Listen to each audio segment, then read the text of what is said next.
तपाईँहरूले वेद भन्छौ, हामीले मुन्दुम भन्छौँ। त्यो मुन्दुमले आफ्नो आफ्नो भागमा दिएको छ। जन्मेदेखि मरेसम्मको कर्महरू, ती कर्महरू महागुरुले राखी छोडेर गएकोले त्यही सम्हालेर बसेको हामी।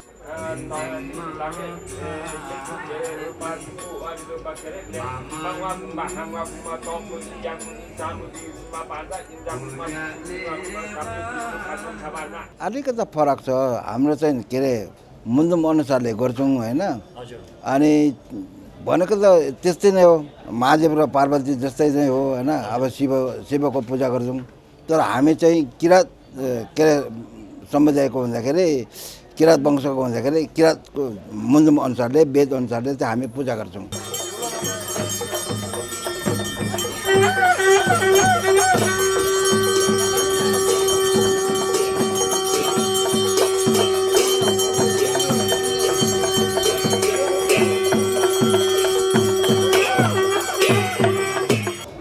युग परिवर्तन हुँदाको साथसाथै बिचमा केही परिवर्तन भइदियो। अब हाम्रो किराँतीहरूले पनि खाना नहुने चिजहरू खाइदिए, मार्न नहुने चिज मारे, मास्न नहुने चिज मासे बिचमा। अब बिचमा यसरी हुँदै थियो। त्यसपछि महागुरु फालुनन्द जन्मे। महागुरु फालुनन्दले यसरी हुँदैन, तिमीहरू सत्यलाई स्मरण गर्नुपर्छ, सत्यलाई खोज्नुपर्छ, सत्यलाई जान्नुपर्छ भन्ने कुरा चाहिँ उहाँले स्मरण गराउनु भयो। र त्यही स्मरणको साथ हामीले हो रहेछ भनेर फेरि अब हामी सत्यकै सेवा लागेका छौँ। अब सत्य छन् भनेर उहाँले हामीलाई एउटा मुन्दुम पनि बनाइदिनु भएको छ। हामीले त्यो मुन्दुमले जे भन्छौँ त्यसै गरी नै अहिले हामीले सेवा गरेका छौँ। अब अन्यथा चाहिँ नि अब हामीले अहिले गरेका छैन।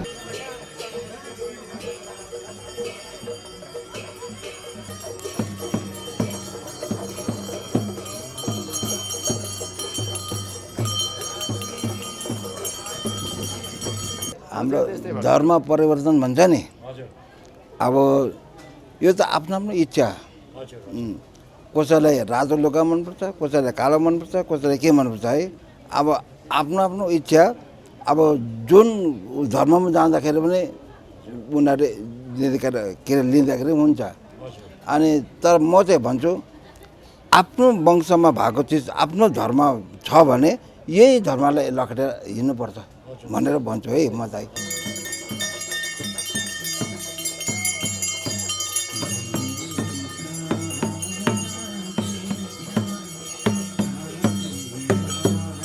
यो अहिले जन्मको सायदले के लिएर आएको छ नि।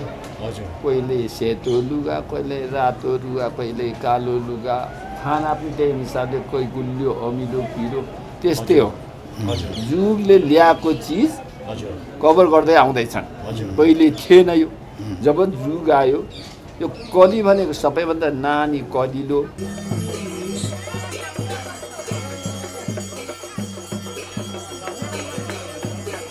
धर्म परिवर्तन भनेको त त्यो कलीले एउटा उब्जाएको, मैले भनिसकेँ, कलीले उब्जाएका वास्तु हो। परिवर्तन पनि होइन यो परिवर्तन कलीले उब्जाएका वास्तु हो।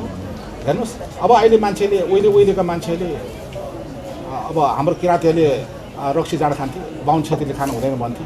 त्यो पनि त्यति बेला समयको उब्जाएको चिज हो। त्यो सत्य थियो नि त्यति।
सेवा केला पासा इंद्र सेवा केला ओम संभवने सेवा के संगमेव मुदंता इति तागेरा जीवा साले साले lalu kita yang muncul lagi lewat ini semua mereka institusi masih banyak orang suku warung lagi masuk ada bagian bahwa bahwa maupun yang jamu di pada yang masuk sabana itu bersama bersama lama naya harap itu menjuke joget itu malawa di tape banara hakbe ini ikut tongkol banara tongkol itu bebas ini mengku cuma karena kue menjaga jiwa kita jaga jiwa bukan sekat itu tak sewa kegere itu jaga jiwa itu pasal jere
यो यहाँ हाम्रो किरणले लाग्यो यो SIM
चारैजना गुरुको सबैमा वाचन भयो सबै गुरुहरूलाई वाचन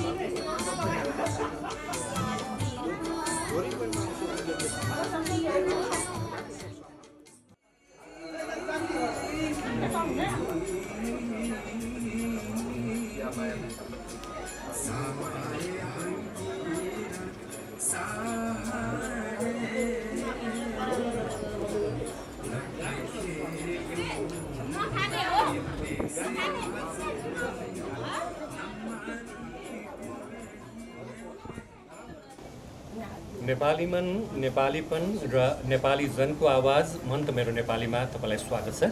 तपाईँहरूको साथमा रहेको छु म दिलीप कुमार जोते। विश्वभर छरिएर रहेका नेपालीहरूलाई नेपाली माटोको सौन्दर्य र सुवास पस्कने हाम्रो कर्म निरन्तर रूपमा अघि बढिरहेको छ। यो कर्ममा साथ दिनको लागि आज हामीसँग किराँत धर्म संस्कृत परिषद नेपाल पशुपति 8 का 3 जना गुरुहरू हुनुहुन्छ। आज शिवरात्रि, यो शिवरात्रिको विशेष अवसरमा किराँतेश्वर परिसरमा रहेको किराँत धर्म संस्कृत परिषद नेपाल पशुपतिमा विशेष पूजा अर्चना भयो भगवान शिवको।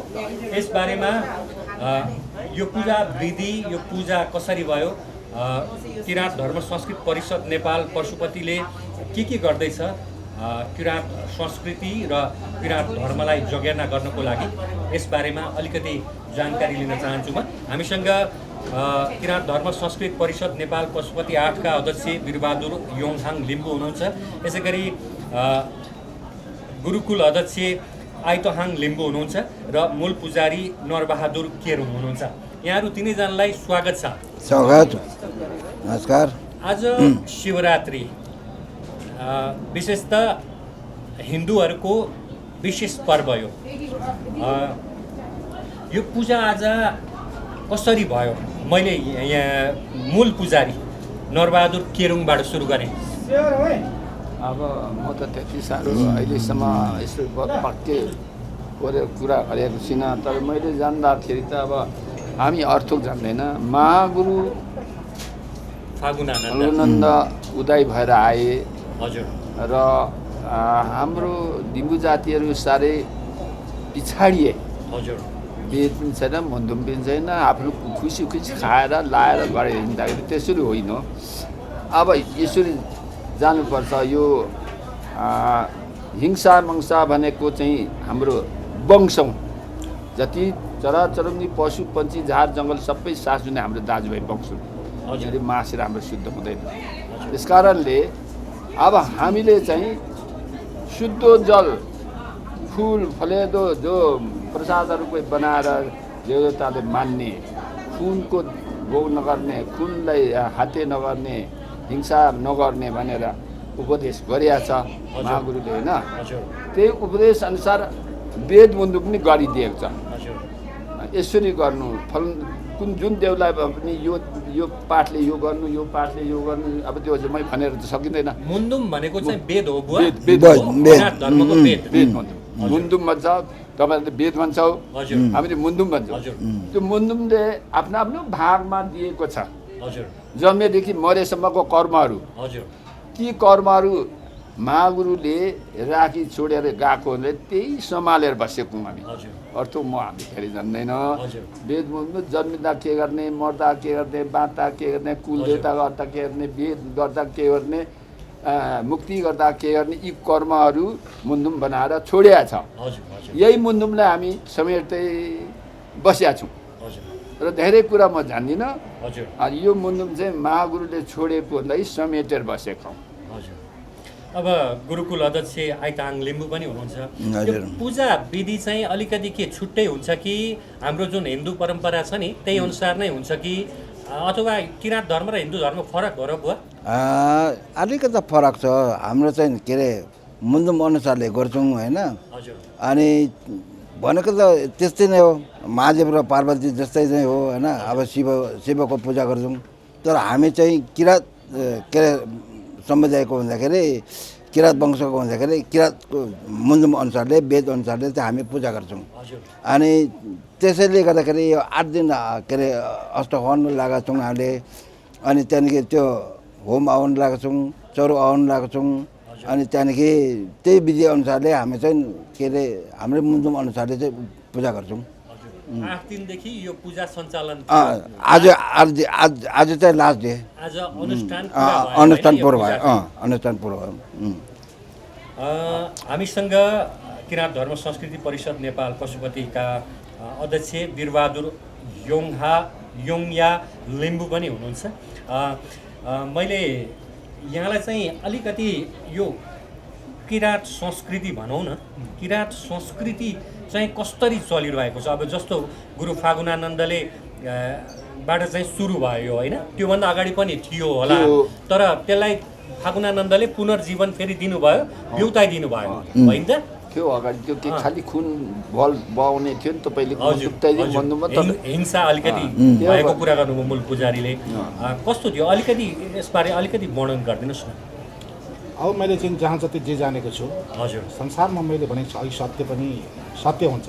हजुर, सत्यमा पूजा गर्दाखेरि युगान्तर हजुर सत्यले नै पूजा गरेर आएको।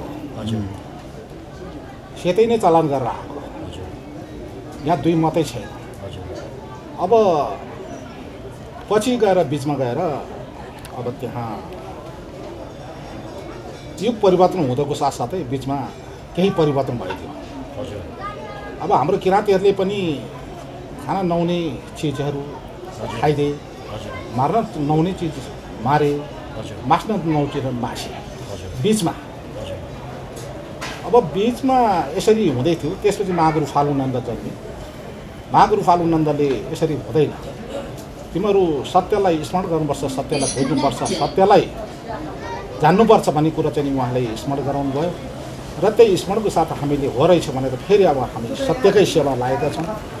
अब सत्य छन् भनेर उहाँले हामीलाई एउटा मुन्दुम पनि बनाइदिनु भएको छ। हामीले त्यो मुन्दुमले जे भन्छौँ त्यसै गरी नै अहिले हामीले सेवा गरेका छौँ।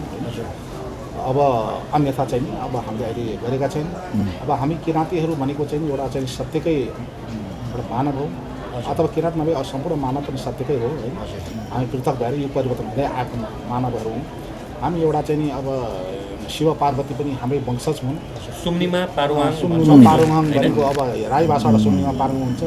हाम्रो भाषाबाट युमा थेबा पार्नु भन्छ, हिंसामा भनिन्छ। अब यसरी चाहिँ नि कुनै भगवान्को त अहिलेसम्म उहाँको चाहिँ परिवर्तन भएको छैन। अब हाम्रो चाहिँ धर्म चाहिँ अलिकति हामी आफै मानवहरूले चाहिँ अलिकति अब पहिला अब सत्यमा खाना थिएन र भनेर पृथ्वी खाना थालेको हुन्थ्यो, अलि मिठो मिठो खाँदै आएको भएर चाहिँ परिवर्तन भयो बिचमा होइन। अहिले चाहिँ बाहुन क्षेत्रीको परिवर्तन भएको छ नि, हाम्रो अहिले परिवर्तन हामीले फेरि त्यो परिवर्तन अहिले यो हुँदैन भने फेरि हामी सत्यतिर लाग्दैछौँ हजुर होइन। हत्या हिंसा मदिरा मांस जस्ता चिजहरू चाहिँ चल्दैन सबै सकल प्राणी हामी जस्तो चाहिँ हाम्रो जीवन जस्तो छ त्यो सबै चिजको जीवन हुँदो रहेछ र जीवनले जीवनलाई अन्त्य गर्नु हुँदैन भन्ने कुरा चाहिँ एउटा हामीले एउटा महागुरुले दिनुभएको देनहरू छन् है। त्यस्तै अनुसार हामीले अनुष्ठान गर्दै आएका छौँ। अब यो पूजापाठको विषय पनि यस्तै नै हो। हामी भगवान्लाई सम्झेर चरु होमादि ल्याएर फुल फलेदाले पूजा गर्छौँ, सत्यले पूजा गर्छौँ। हजुर अलिकति सात्विक छ है, जस्तो गुरुहरूले कपडा पनि वस्त्र पनि सबै सेतो लाउनु भएको छ होइन। सेतोको मुख्य सेतो भनेकै सात्विक चिज हो। सात्विक चिजमा विशेष चाहिँ रुचि सात्विकलाई नै मान्ने भएको हुनाले सबै टिका पनि सेतो नै लगाइएको छ होइन। ओमकार परिवारभित्रकै एउटा अङ्ग हो नि। शिव नै ओमकार परिवार हुनाले उहाँ मैले भने शिव ओमकार परिवारको हुनाले उहाँकै चाहिँ नि एउटा चाहिँ नि जन्मेकै उहाँबाट ओमकार भएको हुनाले हामी पनि उहाँकै परिवार भएको हुनाले हामी पनि ओमकार परिवार भनेर हामी चाहिँ यसरी विश्लेषण गर्छौँ। तर हाम्रो अ र उमा छ। अब हिन्दू वर्गले ऊबाट सुरु गर्छन् ओम भनेर। हाम्रो चाहिँ हामीले ऐबाट किन सुरु गरेका छौँ भने हामी प्रथम चाहिँ नि सेवकै थियौँ भन्ने कुरालाई अलिकति हामी त्यहाँ हाम्रो व्याख्या हुन्छ। हामी पहिला अबाट हामी प्रदान गर्छौँ भने उहाँहरू ऊबाट गर्छ। हामी फरक यति हो, फरक हुन्छ। पछिल्लोचोटि अब यो धर्म परिवर्तन गर्ने परिपाटी पनि अलिकति बढ्दो किसिमले चलिरहेको छ होइन। यसलाई चाहिँ कसरी हेर्नु भएको छ? अब त्यो धर्म परिवर्तनको अर्थात् मैले त के बुझ्छु भने जहाँ मान्छेले अलिकति लोभ र लालसामा फस्दै जान्छ परिवर्तन गर्दै जान्छ। सत्य कहिले पनि लोभ पनि फस्दैन, जान पनि आएन। हजुर यो कटाक्षी सत्य भनेको सत्य नै हो। सत्य कहिले पनि झुक्दैन, सत्य डग्दैन। हामी त्यही सत्यलाई लिएर गएका छौँ। जहाँ चाहिँ रङ्गी चङ्गी बिरङ्गीहरू सार लिएर गएका छन्, यी भनेको एउटा मोहित कुरा हो। हजुर त्यसलाई चाहिँ नि यो रङ्गी चङ्गी बाढी मान्छेले मन पराउँछन् र यतापट्टि चाहिँ नि हामीले मन पराउनु भएको हुनाले यतापट्टि हामी जानुपर्छ है भनेर उनीहरूले एउटा चाहिँ नि बिचमा एउटा चाहिँ त्यो एउटा के तर राखेर उनीहरू चलाएको हुन्। अहिले भने संसारमा सत्यभन्दा योभन्दा सत्य संसार के पनि छैन। यो सत्य सात्विक। मूल पुजारी के भन्नुहुन्छ? अब यो धर्म परिवर्तन गर्छन् आजकल त, आफ्नो धर्मै छोडेर अरू धर्म मान्न थालेका छन्। यो अहिले जन्मको सायदले के लिएर आएको छ नि। कहिले सेतो लुगा, कहिले रातो लुगा, कहिले कालो लुगा, खाना पनि त्यही हिसाबले कोही गुलियो अमिलो पिरो त्यस्तै हो। जुगले ल्याएको चिज कभर गर्दै आउँदैछन्। पहिले थिएन यो। जब जुग आयो यो कली भनेको सबैभन्दा नानी कलिलो उमेर नपुग्जेल जे खाँदा मेरो एउटा अब यो कुरामा मेरो सानो नाति छ है। मेरो नाति पनातिको धनी हुँ म। अनि त्यो भर्खर यसो बस्नु थाल्यो, यहाँ राखिएको छ। उसको अगाडि कुखुरा बाख्राको बडकोला पनि छ, ढुङ्गा पनि छ, माटो पनि छ, के कसिङ्गा त्यो टिपेर फ्याँक्नु जाँदैन। त्यो पनि यहाँ, त्यो पनि टिप्यो यहाँ। के खाने के नखाने संस्कारै भएन। त्यस कारणले के भयो भनेर मैले विचार गर्ने भने नि, कली भनेको कान्छो भन्छ नि जुगमा पनि, यो कलिलो छ के उसले खाने पनि छुट्याउँदैन, गर्ने पनि छुट्याउँदैन, हिँड्ने पनि छुट्याउँदैन, बोल्ने पनि छुट्याउँदैन उसले। त्यस कारणले मेरो नातिबाट मैले यो ज्ञान पाएको। यो कलिलो अलिक उमेर पुगे अलिक जान्ने भए चाहिँ खान्छ, त्यो खाँदैन, दिँदा पनि खाँदैन। तर उसले जे भेट्दा त्यही मुखमा लाउने, अरू फ्याँक्नु ओर्नु खेलाउनु उसले जानेन, मुखमै लाउँछ। फोहोर मैलो पनि मुखमै लाउँछ, राम्रो चिजमा मुख लाउँछ। त्यो के हो भने कली भनेको कलिलो छ। त्यो उमेर उमेर पुगेपछि खाँदैन नि त्यो अवस्था चाहिँ अहिले मान्छेको अवस्था भने कलीले ल्याएको हो यसमा केही गुनासो गर्नु पर्दैन अवस्था भने कलीले ल्याएको अवस्था हो भोलि होइन भने सत्यमा यो अवस्था थिएन भने मैले जानेको यति कतिको गुरुकुल अध्यक्ष चाहिँ के भन्नुहुन्छ यसमा अब यो चाहिँ के अरे हाम्रो धर्म परिवर्तन भन्छ नि हजुर अब यो त आफ्नो आफ्नो इच्छा हजुर कसैलाई रातो लुगा मनपर्छ कसैलाई कालो मनपर्छ कसैलाई के मनपर्छ है अब आफ्नो आफ्नो इच्छा अब जुन धर्ममा जाँदाखेरि पनि उनीहरूले के अरे लिँदाखेरि हुन्छ अनि तर म चाहिँ भन्छु आफ्नो वंशमा भएको चिज आफ्नो धर्म छ भने यही धर्मलाई लखेटेर हिँड्नुपर्छ भनेर भन्छु है म चाहिँ अनि त्यो चाहिँ सत्य हो आफ्नो वंश परम्परामा संस्कृति भित्रमा गुरुले भनेको बच्चा जन्मेपछि 4-5 कुरो खाए कल्ली भयो नजानेर खाए कलिलो बच्चा हजुर अहिले लुगा रातो पहिला सेतो जति लुगा लगाइन्छ यो पनि कल्ली हो कल्लीको लागि झिलमिल हजुर मलाई के भन्छ रातो राम्रो लाग्यो आफ्नो इच्छा स्वविवेक हो धर्म स्वविवेकमा के लागु हुन्छ नि धर्म स्वविवेकमा ईश्वरले के भन्छ के पनि भन्दैन हामीले जन्म दिएका हो हामीले कर्म गर्नुपर्छ जाने यहाँ केही पनि छैन रातो पाइलो कालो सेतो केही पनि छैन तर सेतो त हो किनभने सत्य पनि हो अहिलेसम्म प्रमाणित के गर्न सक्छ मान्छे नाङ्गै जन्मिन्छ नाङ्गै मर्छ नाङ्गै लिएर जान्छ यो पनि एउटा सत्य हो यो र त्यसमा अहिले हाम्रो किराँतमा सत्यमा अब हाम्रो मर्दाखेरि पनि सेतैको पर्दा पनि सेतै यो हाम्रो सेतो पर्दा यही भने यो पनि सत्य यो चाहिँ कुनै दुविधा छैन हेर्नुहोस् जन्मिँदा त मर्दाको हाम्रो एउटै अङ्ग भएको यो सत्य हो र हामी अब अहिले जुन तपाईँले भन्नुभयो धर्म परिवर्तन त्यो धर्म परिवर्तन भनेको त त्यो कलीले एउटा कलीले उब्जाएका वास्तु हो परिवर्तन पनि होइन यो परिवर्तन कलीले उब्जाएका वास्तु हो हेर्नुहोस् अब अहिले मान्छेले उहिलेका मान्छेले अब हाम्रो किराँतीहरूले रक्सी जाँड खान्थे बाहुन छेत्रीले खानु हुँदैन भन्थे त्यो पनि त्यति बेला समयको उब्जाएको चिज हो त्यो सत्य थियो नि त्यति बेला सत्य पनि अब अहिले आएर युग परिवर्तन हुँदैछ समय सापेक्ष युग परिवर्तन हुँदो रहेछ त्यसले गर्दाखेरि अब हामी किराँतीहरूले खासै गरी भने अहिले हामी अलि त्यो युग परिवर्तनको मेलोमा लाग्यौँ हामी अब उहिलेको सत्य रहेछ यो खानु हुँदैन रहेछ सबैको आत्मा एउटै हुँदो रहेछ मार्नु हुँदो रहेछ भन्ने कुरोमा अलिकति हामीमा ज्ञान पस्यो र अरू वर्गमा चाहिँ के हुँदो रहेछ के को नहुनु कहाँ छ धर्म कहाँ छ चाहिँ कर्म कता छ देउता छैन भनेर चाहिँ अरू चाहिँ त्यो वर्गमा यसरी बसेको छ यो समय सापेक्ष चाहिँ यसरी चल्दो रहेछ यो समय सापेक्षको अन्तर हो हुन्छ किराँत धर्म संस्कृतिमा चाहिँ यसै गरी लागि पर्नुहोस् यसै गरी ज्ञान र उपदेश बाँड्दै गर्नुहोस् तपाईँहरू सबैजनालाई शिवरात्रिको शुभकामना सहित मैले बिदा मागेँ धन्यवाद